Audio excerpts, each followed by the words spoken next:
We are moving toward a culture of constantly asking people to be available in their jobs, 24 hours a day, 7 days a week.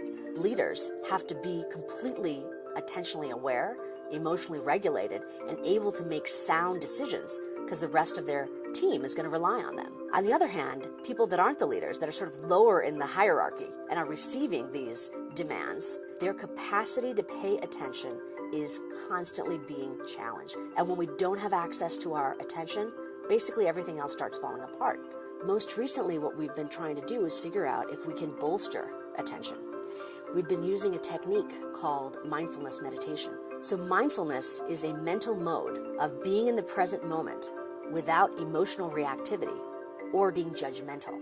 Mindfulness training can actually change the structure of the brain in very specific ways. The parts of the brain that are very tightly packed, or gyrified would be the technical term, they're better connected with other regions of the brain, they're healthier. What we're finding is that long-term mindfulness practitioners have more gyrification in certain spots of the brain. There's a circuit in the brain that we now call the default mode circuit that is more active when people are resting and deactivated or less active when people are doing an attentionally demanding task. Why is it that when you tell people to rest, there's an entire circuit of the brain that's more active?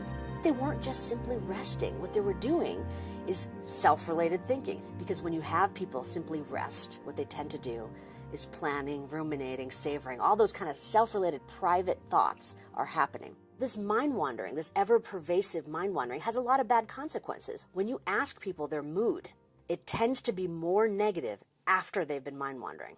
So if we could cut the cycle of constant mind wandering, not being present to what you're actually trying to do, we might improve people's baseline levels of happiness and reduce the amount of kind of chronic dysphoria that people experience. The bad news is that the more we mind wander, the more our chromosomes might be negatively impacted, which means our longevity might be impacted negatively. Telomeres are the end caps of our chromosomes, and the length of our telomeres determines our longevity. Those telomeres are constantly degrading, and there's an enzyme called telomerase that goes in and repairs it. When you bring a group of people in that are stressed out people, and you ask them to tell you how often they're mind wandering, those people that are mind wandering more often have shorter telomeres and less telomerase. If we sent people on a 3-month intensive retreat, would the amount of telomerase in their blood be impacted by this? What was found is that how much people practiced was related to how much well-being they reported. And that well-being was tied to the amount of telomerase, which means not only is there sort of a problem of mind wandering, but there's a potential solution,